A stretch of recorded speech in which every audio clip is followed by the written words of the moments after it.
It was the darkest of days in Montgomery County, Maryland. A place known for its small hills and historical sites had become the backdrop to a twisted murder plot. Montgomery County jury has found a woman guilty in the 2017 murder of her teenage brother. Leaundra Matthews faces up to 30 years in prison for the killing of Christian Matthewsa. Prosecutors say Leaundra's boyfriend and also an accomplice strangled the 17-year-old to death as he slept in the Silver Spring home that they shared. And according to investigators, Leaundra Matthews and her twin sister, Lemae, conspired to kill their younger brother.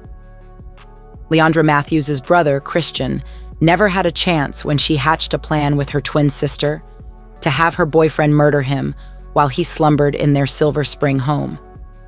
On March 21, 2017, he was found strangled and killed in his sleep. The community was stunned and shocked that such an affront could occur inside the boundaries of their own city limits. But when a jury convened in Maryland and convicted Matthews of second-degree murder, they sent a message. Justice sometimes bears a heavy hand.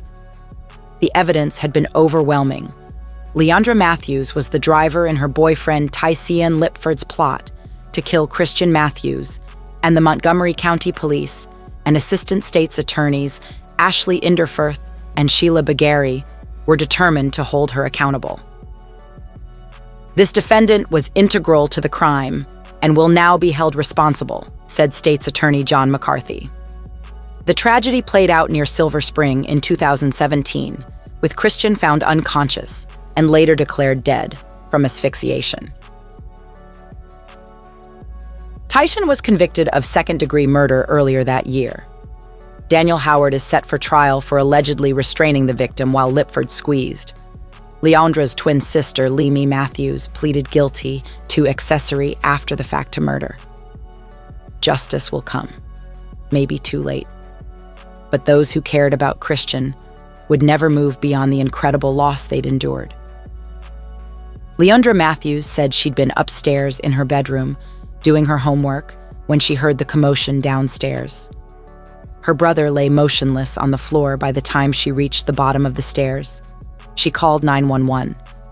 The arrest affidavit said that in his interview with detectives 2 days after the murder, Lipford had confessed to killing Leaundra's brother. Their own plan hatched over text messages between them, because he had threatened harm to her and her child. But Leaundra had tried to dissuade him. Even as they plotted, Leaundra knew enough to recognize the risks they hadn't considered. "And y'all idea is not a good idea, trust me," she had texted him earlier that night. "I'm not gonna let y'all do it if y'all don't do it. How I said, 'cause it's a whole bunch of stuff y'all ain't think about." They had set the plans. Later action equals fewer witnesses. Leaundra Matthews grabbed Lipford and Howard from a different house and drove them to hers. She directed them to shatter a window, deliberately disorder belongings to simulate a burglary, and left them with disposable gloves to wear. The trio left after putting Christian Matthews to sleep.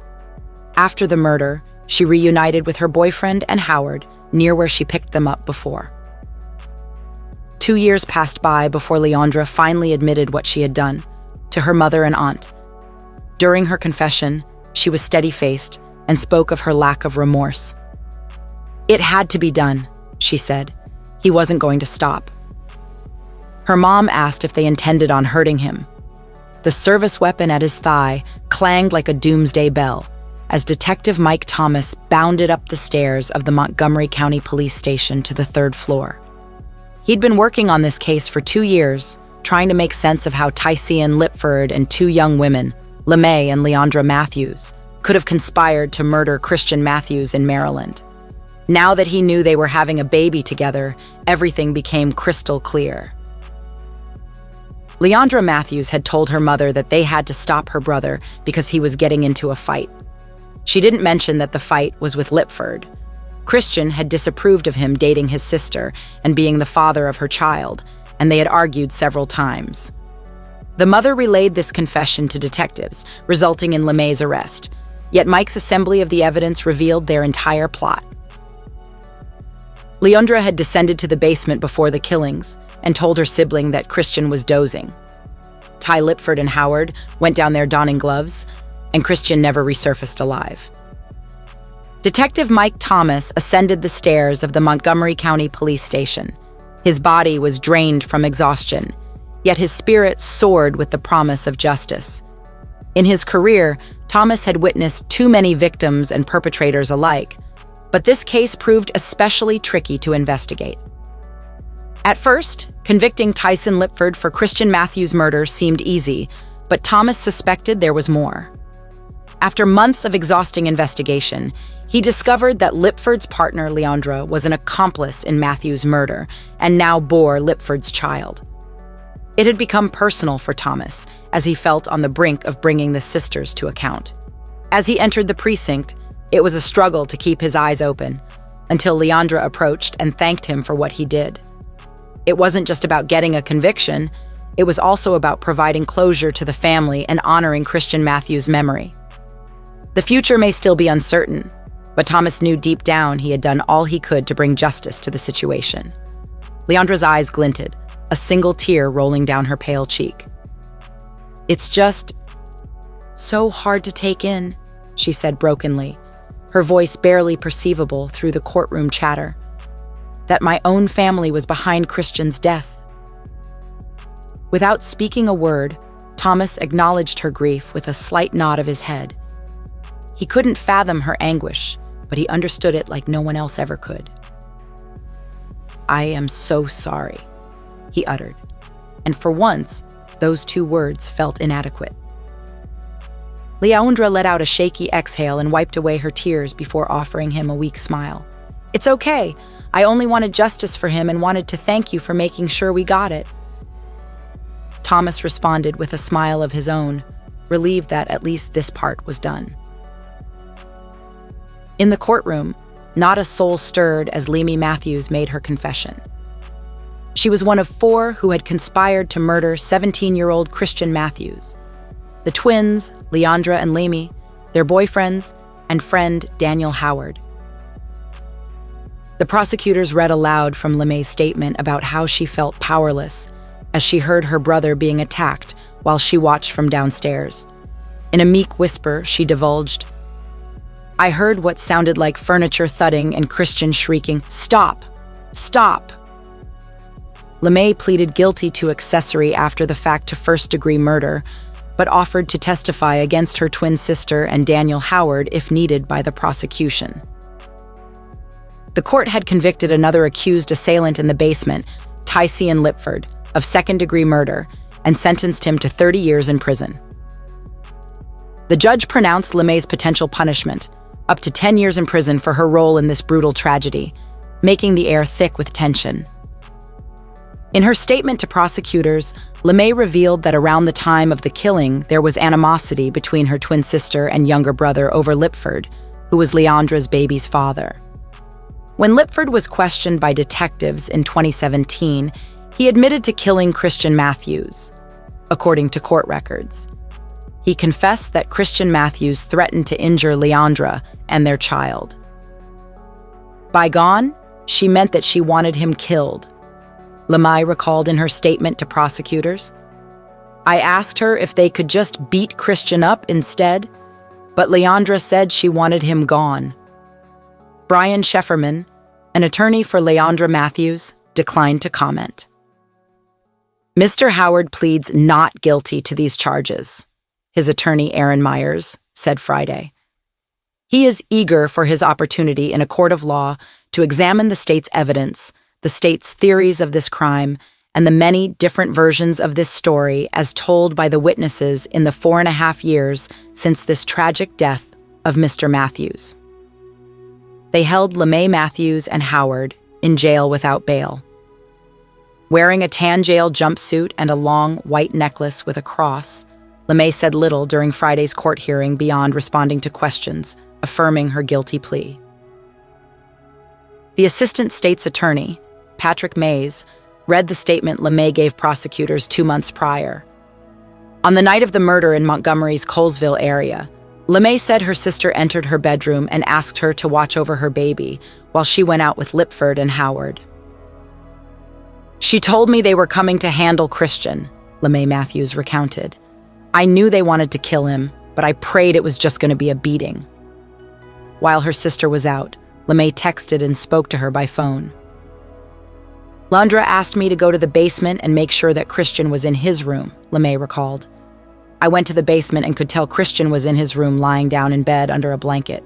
He appeared to be asleep." After reporting to her sister, Lemae Matthews received the news that Lipford and Howard had been dropped off near the townhouse. The men arrived a short time later, Lemae Matthews said, put on disposable gloves, and slipped down to the basement.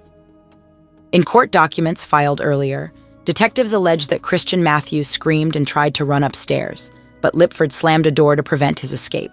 His shouts became faint, the detectives alleged. Lemae Matthews said she ran out of the townhouse, still holding the baby, and got into her sister's car. A few minutes later, she said, Lipford and Howard joined them. "We got him," they both said, with Howard adding that Christian cried before dying, according to Lemae Matthews' account to prosecutors. Lemae Matthews raced with her brother, Howard, nicknamed Ghost by his twin sister, to a friend's house.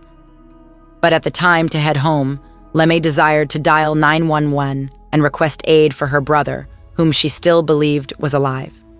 Instead, Ghost coerced her into silence, promising pain if she said anything at all. So, when the police arrived, Lemae Matthews lied. She hid the truth from them because she feared what Ghost would do if she didn't. And in Judge Jeannie Eun Kyung Cho's courtroom on Friday, Lemae admitted that fear kept her quiet. Her attorney declined to comment, and the judge released her on a $10,000 bond and a date for her sentence.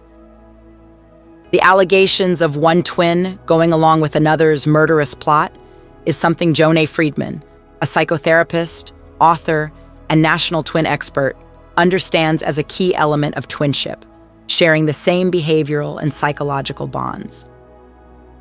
When it comes to twins, not only are they close, but they have a shared mindset of us versus the world. They rarely question one another, understanding each other without needing explanations, said Friedman.